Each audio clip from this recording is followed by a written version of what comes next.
একই সাথে শপথ করছি আমাদের শহীদ ভাইদের জীবন, আমাদের আহত ভাইদের রক্তের মধ্য দিয়ে, ছাত্র জনতার ত্যাগের মধ্য দিয়ে যে গণঅভ্যুত্থান এসেছে, সে গণঅভ্যুত্থানকে আমরা আমাদের জীবনের শেষ রক্তবিন্দু দিয়ে হলেও রক্ষা করব।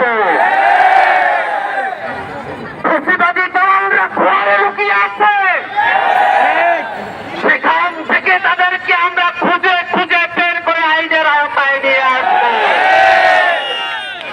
ছাত্র জনতার পক্ষ থেকে হুঁশিয়ার করে দিতে চাই, কোন ফেসিবাদী পোকা যদি ওর সাহস করে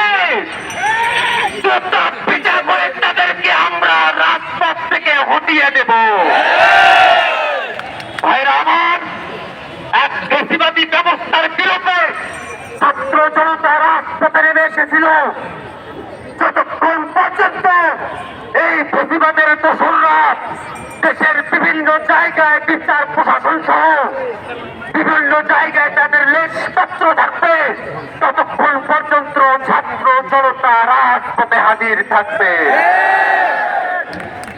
বিভিন্ন জায়গা থেকে বাংলাদেশের স্বাধীনতা সার্বভৌমত্ব নিয়ে ষড়যন্ত্র করা হচ্ছে। দেশের মধ্য থেকে ষড়যন্ত্র করেন আর বিদেশে বসে ষড়যন্ত্র করেন, বিদেশি শক্তিকে সাথে নিয়ে ষড়যন্ত্র করেন। বাংলাদেশের মানুষ এক সেকেন্ডের জন্য আপনাদেরকে প্রশ্রয় দেবে না। যতক্ষণ পর্যন্ত আমরা পরিপূর্ণ স্বাধীনতা অর্জন করতে পারছি না, ততক্ষণ পর্যন্ত রাজপথে থাকার শপথ আমরা কি নিতে পারি? আমরা রেজিস্ট্যান্স গ্রহণ করেছি, রেজিস্ট্যান্স উইকের ঘোষণা দিয়েছি। আমাদের এই কার্যক্রম অব্যাহত থাকবে।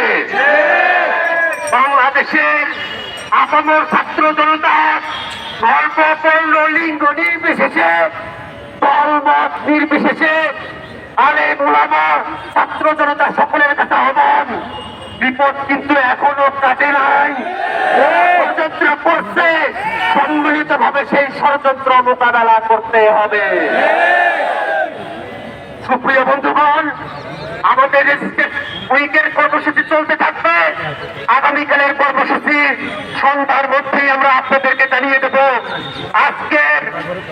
আজকের এই কর্মসূচিতে রোড মার্চে আপনারা যারা অংশ নিয়েছেন, আমরা সর্বশেষ আমাদের শহীদ ভাইরা, আমাদের আশেপাশে যারা শহীদ হয়েছেন, অনেকেই শহীদ হয়েছেন, তাদের জন্য সর্বশেষ তাদের আত্মার মাগফিরাত কামনা করে আমার বক্তব্য আমি এখানে শেষ করছি। ধন্যবাদ সকলকে।